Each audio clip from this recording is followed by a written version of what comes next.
Hello, everyone, and welcome back to Codo Cinema, the podcast show where I talk about movies. I'm your host, Mark Codo, and this is the 21st episode of the podcast, Codo Cinema. Well, this is kind of awkward right now because you guys are probably wondering what happened. Well, to put it politely, we all had a huge pause in our spring semester. And when I meant huge pause, I really mean huge pause, like jobs being on hold, movie theaters closed, dine-in restaurants closed, spring semester classes being moved online. The list keeps going on. Well, the reason why? It's pretty obvious. Let's say it's about COVID-19. I know, right? Everything with COVID-19 has been crazy. I know. It sucks.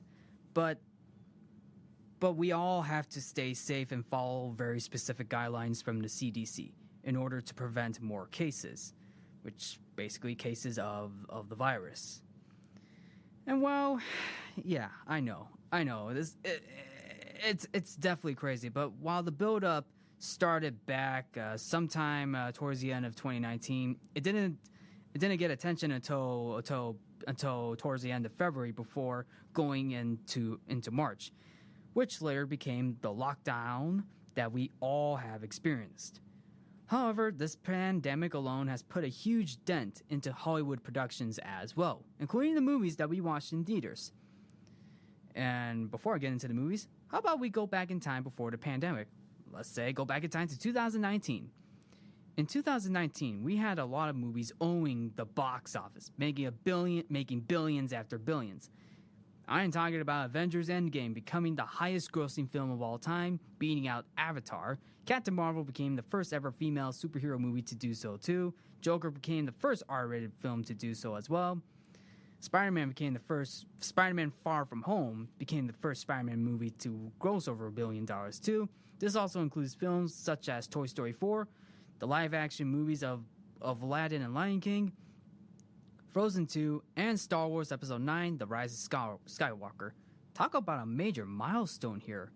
And I am referring to all 9 films, by the way. I'm just going to be honest, 2019 was a big year for movies, am I right? Yep.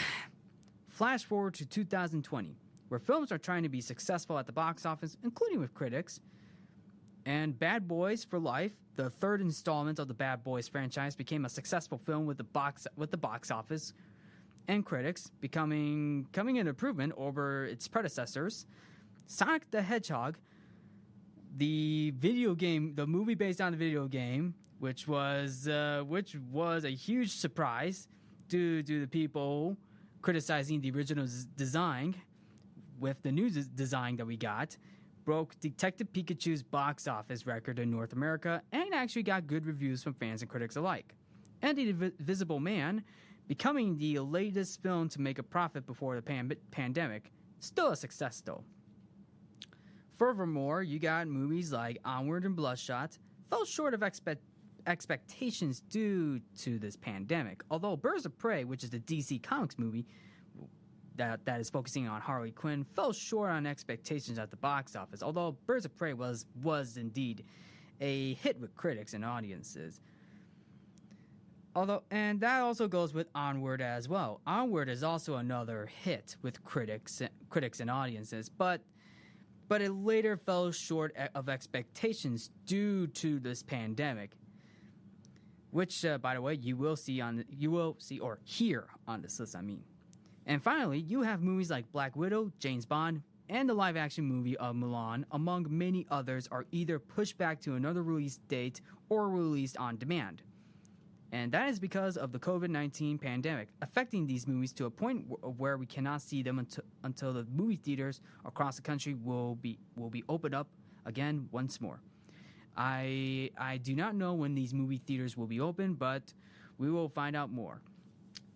That is right, folks. I'm going to count down the top 10 movies that are either being pushed to another release date or on demand. Now, I'm only including movies that have yet to be released or supposed to be released in 2020. So, movies that are still in development will not be included. Movies that have been released online, or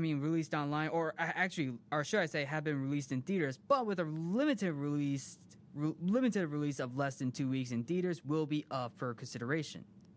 Now I got all that out of the way. Let's jump right into it. By the way, spoiler alert for each of these movies you are about to hear. Number 10, Minions 2: The Rise of Gru. New release dates in theaters, July 2nd, 2021. Kicking off this list is the sequel to 2015's Minions movie, which is basically the animated spin-off to Despicable Me from Illumination and Universal Studios. In Minions, the Minions are trying to find and serve the biggest and baddest boss ever, which was the point of the film while traveling around the world and getting into trouble. The sequel, however, shows the Minions finding their boss, which turns out to be, you guessed it, Gru, voiced once again by Steve Carell, who actually made a brief cameo appearance towards the end of the film and a blink-it-you'll-miss-it moment at VillainCon and a shot where Gru was standing next to his mother during a freeze ray session. But don't believe me? Watch it for yourself, or see it for yourself. Obviously, the sequel picks up where the first Minions movie left off. This sequel also shows how Gru is a young kid who's trying to become a villain by joining a supervillain squad called the Vicious Six. Although his interview ultimately failed until Gru steals the stones for them, causing the Vicious Six to hunt down Gru and the Minions. The film has returning cast members from Despicable Me, such as Russell Brand as Dr. Nefario and Julie Andrews as Gru's mom, and if I'm saying this correctly, Piri Coffin as the Minions. Newcomers to this film will be Taraji P. Henson, Michelle Yeoh, Jean-Claude Van Damme, Dolph Lundgren, Alan Arkin, Lucy Lawless, and Robert Fitzgerald Diggs, aka RZA, and Danny Trejo. The film was originally going to be released on July 3rd, 2020, but with COVID-19 having a huge impact on the film industry, it is now being pushed to July 2nd, 2021. So we will have to wait another year, or should I say, we have to wait another summer to see our favorite Minions once more. Number 9, Fast and Furious 9. New release dates in theaters, April 2nd, 2021. The Fast and the Furious franchise never slows down. With the franchise already hitting big with high-speed action, it seems like a 9th Fast and Furious movie is possible. Plus, we already had the recent spin-off movie Hobbs and Shaw that came out last year, setting up sequels to the franchise. Justin Lin returns to direct the 9th installment. The 9th film will star our original Fast and Furious cast, such as Vin Diesel as Dominic Toretto, Michelle Rodriguez as Letty Ortiz, Tyrese Gibson as Roman Pierce, Chris Ludacris Bridges as Tej Parker, and a surprise return of Sung Kang I think I'm saying this right. Sung Kang as Han.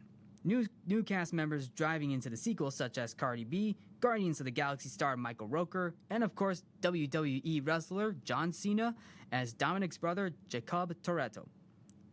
God, I did not see that coming. The film takes place after the previous Fast and Furious film, where Dominic Toretto must face off his brother, which is John Cena, who is working with Cypher, played once again by Charlize Theron, who has hold a huge vendetta of some sorts. I do not know what vendetta it is, but we had to wait another year until the cars can drive their horsepower once more on the roads on April 2nd, 2021, going over the speed limit date of May 22nd, 2020. Number 8, Artemis Fowl, released on Disney Plus June 12th, 2020. This wasn't the first time Disney pulled off a live-action adaptation of a book. Remember A Wrinkle in Time, folks? That came out in 2018. Do you guys remember that? That's okay if you guys don't. But anyway, the plot of Artemis Fowl follows a kid who is a 12-year-old intelligent and criminal mastermind. Boy, that kind of does sound something like Gru from Despicable Me, or it could be ahead of his time due to the fact that Gru being a young boy trying to become a villain in the second Despicable Me movie. But anyway, just a little connection. But anyway, Anyway, like I said, Artemis Fowl was a kid, 12-year-old kid, who's a criminal mastermind, and he is searching for his father. Well, I never read any of the books, basically the Artemis Fowl books, but from the looks of the trailer that I recently saw, it is hard to say if this film is worth watching or not, due to the recent reception of A Wrinkle in Time, because I heard a lot of people didn't like A Wrinkle in Time as much, but many people on the internet took issue with the trailer because it did not look anything like the first book or any of the books at all by author Eoin Colfer, who, on one note, has a cameo in this film. Plus, this film has been in development since 2001, so I can see why it took a while for this film to make. And yes, some films being in development can be hit or miss, but is it worth it or not? It can be, well, for better or for worse.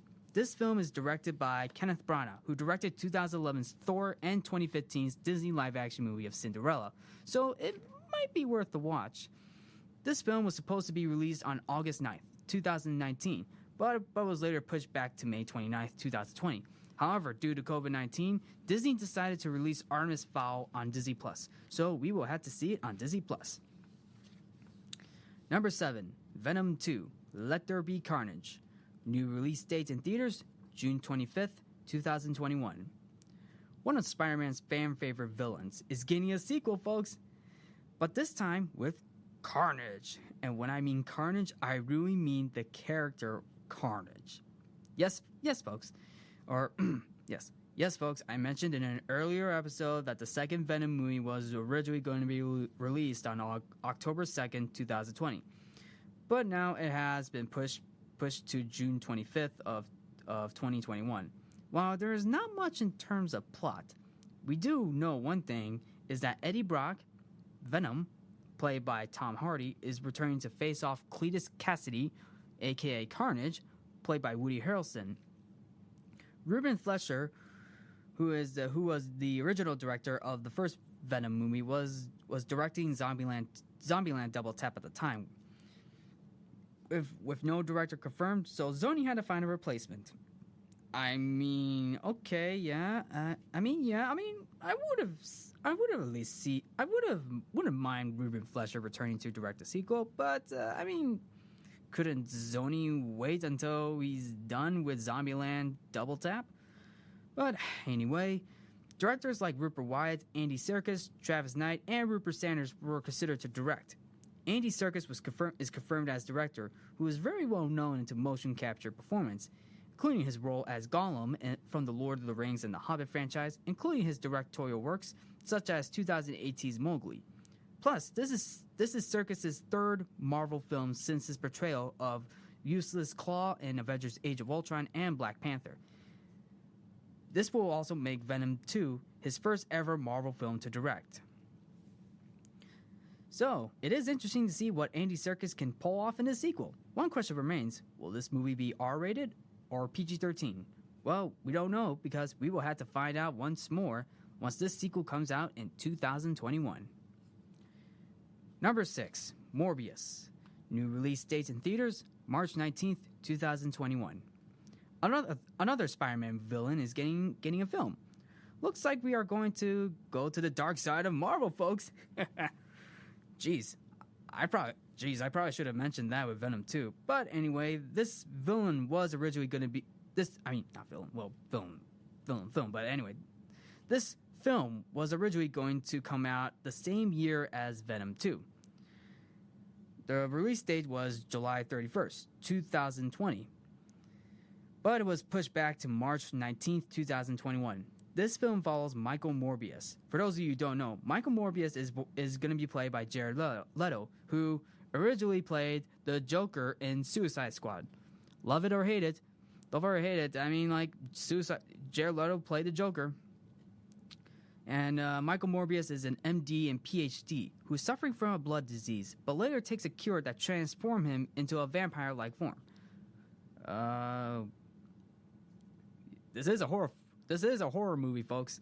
This film also has connections to the MCU, believe it or not, and other Spider-Man films thanks to Michael Keaton's surprise return to the Spider-Man franchise, although we do not know if Keaton's role will be the Vulture or someone else. For those of you who don't know, Michael Keaton played the Vulture in Spider-Man Homecoming, so it is surprising to see him return in Morbius. Like I said, we don't know if Keaton's role will be the Vulture or someone else, but we will have to wait in 2021 to find out. Number 5, Scoob. Scooby-Dooby-Doo! Or Scoob in general, yeah. Released on digital, May 15th, 2020. Another day, another animated movie on this list. Many animated films based on the characters from Hanna-Barbera has its fair share of ups and downs with their films. While some films like The Smurfs, The Flintstones, and Yogi Bear may somewhat look faithful to their source material, but it gets lost in translation in terms of story and the way of how it's being portrayed. Now, it's not to say that I don't hate these films. I mean, they're entertaining at best. The recent live-action Scooby-Doo movies, which was directed by Raja Gosnell, and written by Guardians of the Galaxy director James Gunn, they at least tried to capture the faithfulness, but was not the hit many people hoped for in terms of writing, directing, and CGI. Although Matthew Lillard as Shaggy, the references and some of the visuals in the recent Scooby-Doo movies were great. Scoob is a reboot and animated movie for the Scooby-Doo franchise. From the looks of the trailer, it is promising because it kind of looks faithful to the series due to the callbacks. The film follows Shaggy, Scooby, and the gang to go on a mission with Blue Falcon, voiced by Mark Wahlberg, to stop the villainous Dick Dastardly, voiced by Jason Isaacs, from unleashing the underworld on the gang. A cast that includes Will Forte as Shaggy, Gina Rodriguez as Velma, Zac Efron as Fred, and Amanda Seyfried as Daphne. Plus, voice actor Frank Welker returns to voice Scooby-Doo since the 1969 TV show of the same name. The film was slated for a September 2018 release before pushing back to what was supposed to be May 15th of this year, but COVID pushed the film to on demand of the same day. The film received mixed reviews and became the top rented movie on demand. So it looks like a win. Although depending on how you view this film. So it is interesting to see how far this film will go when setting up a Hanna-Barbera crossover or should I say a Hanna-Barbera cinematic universe. So we will have to see what the future will hold for the gang. Number 4, Onward. Released on Disney Plus on April 24th. Released in theaters on March 6, 2020. Yeah, I know, this movie trying to make money at the box office. Same goes with Bloodshot too. But since this Pixar animated film got a lot of attention, I could not bear. Anyway, this film takes place in a modernized version of a fantasy world where two brothers, Ian Lightfoot and Barley Lightfoot, voiced by Tom Holland and Chris Pratt, go on a quest to bring back their father who died from sickness. Maybe that's why maybe that's where Spider-Man and Star-Lord went to after the snap. They went to a fantasy world after the snap. So the fantasy world's where Spider-Man and Star-Lord went to after the snap. Sorry, I had to let it out, folks. I saw this movie on Disney Plus, and I will admit it is actually pretty good. While the film is amazing and epic for a fantasy movie, it keeps you wanting more for a quest. But the film does have its moments of adventures with your siblings, which does bring in a good message on what it means to be a family.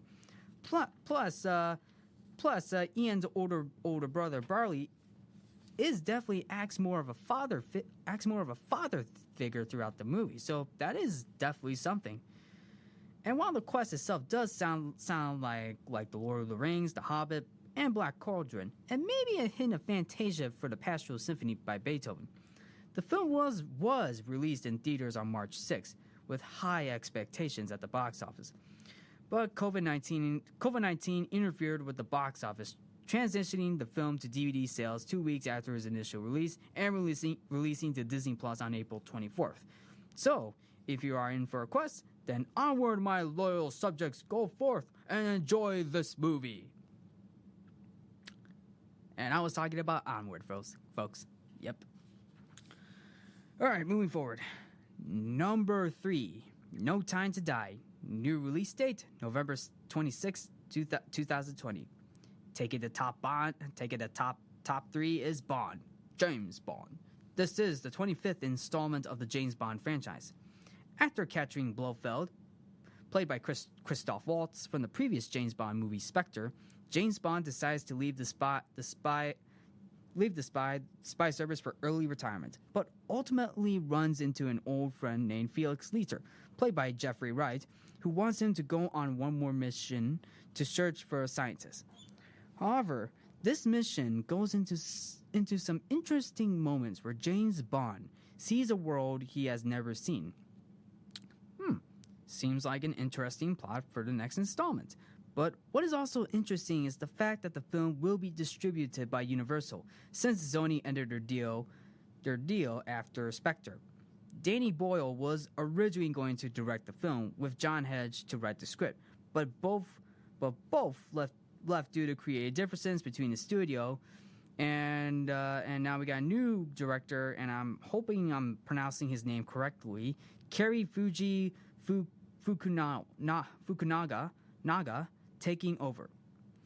Okay, going off topic. So you got a filmmaker having a vision for a film, but the studio has a different vision and decided to butt heads between each other for their creativity in filmmaking, but decided to replace the original director with a new director with a different vision. Ladies and gentlemen, welcome to Film Interference, a film where it has different point of views in terms of vision from the studio and new director than the original, including actor, and this also includes actors and other artists.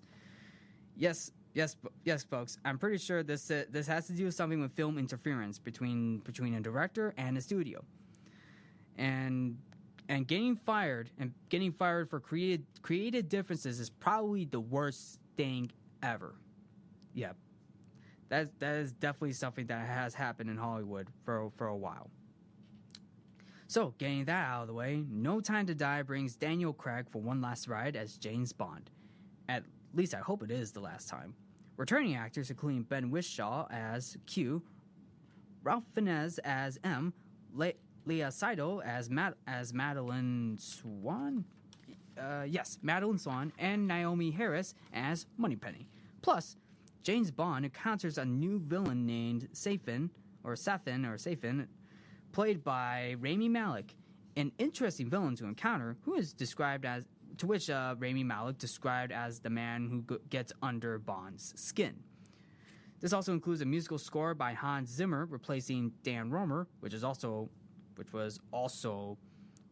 was also removed for creative differences. This film was originally going to be released on Easter of this year, but COVID-19 had to push back the film to Thanksgiving. So we can't wait to see this next installment of the James Bond series. And make sure you have your martinis ready, shaken, not stirred. Number 2, Mulan. New release date, July 20th, 2020. Based on a 1998 animated classic of the same name, I usually look forward to something new when it comes to live-action Disney remakes. But with the recent releases of live-action Dumbo, Aladdin, and Lion King, all receiving a mixed reception, it is hard to tell if I'm going to look forward to more. But with the live-action of Mulan coming out and being the only live-action Disney remake of this year, I might have a change of heart, so it might actually be good. For what we got in the trailers, it does look promising because, believe it or not, there is an actual legend of Mulan, and yes, there will be some elements of the 1998 original. So, will it be a shot-for-shot remake? I don't know. It's hard to tell. But I doubt it.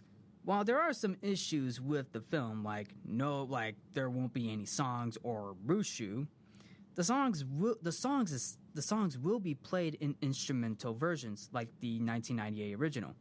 But Harry Gregson Williams will be composing the score. The film will be directed by Nikki Carroll. You may know her work in films like The Zookeeper's Wife and the cross-country biopic McFarland USA.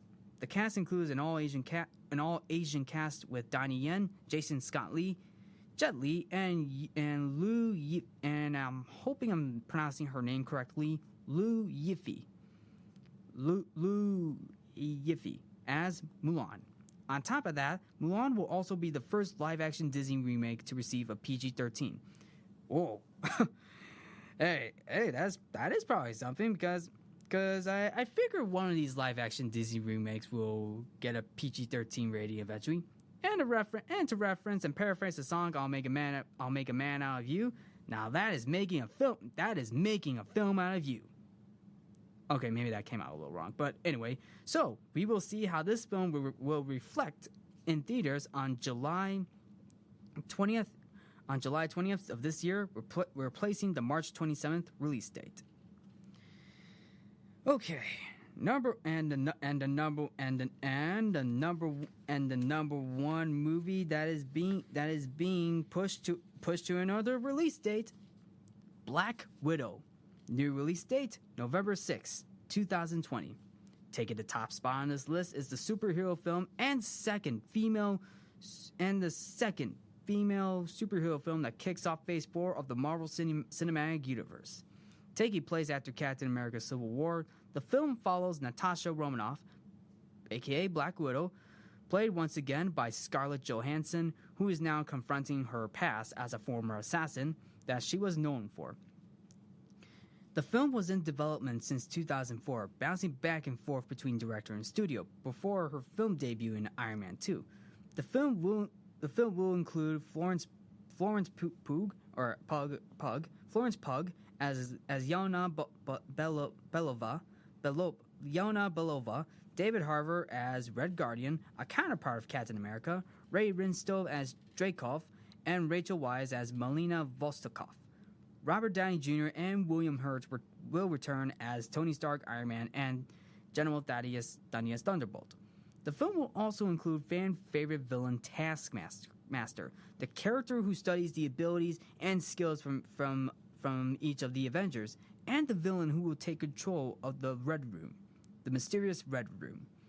May 1st was supposed to be the release date of Black Widow, but the virus had to push it to November, so we shall see Black Widow when it hits theaters in November of this year. Actually, out of all these movies, I think Black Widow is probably one of the few films I'm actually looking forward to. I actually want to see how the Black Widow movie will pull off.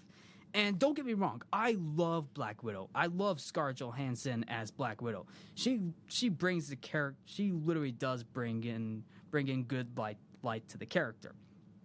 And she does an amazing job with it.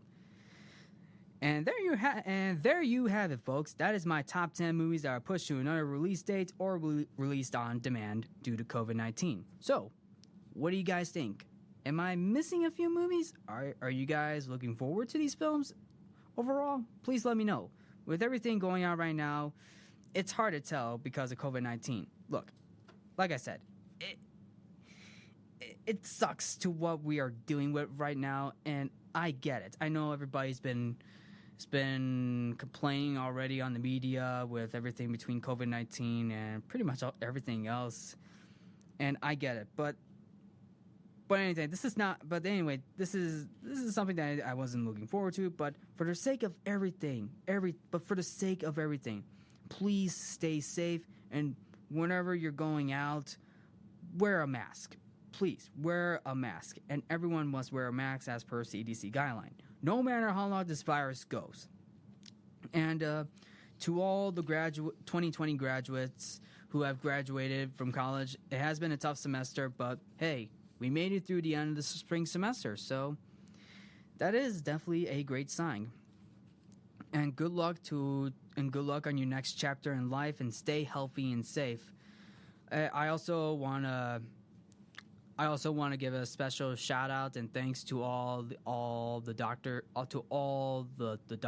who have to everybody, including the doctors from the hospitals and health services, including everybody else who are doing their parts to help prevent the virus from spreading. I also want to thank my parents, including my mom, who is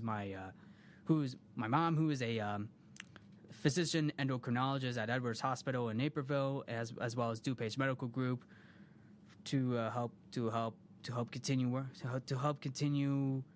patients, whether it's at the hospital or at home. I want to give a special thanks to my mom for helping everything out, including a special thanks to my parents who helped me out, and I'm hoping everybody stays safe and healthy throughout the rest of the year. I know everything's been a bit crazy, been a bit crazy lately, and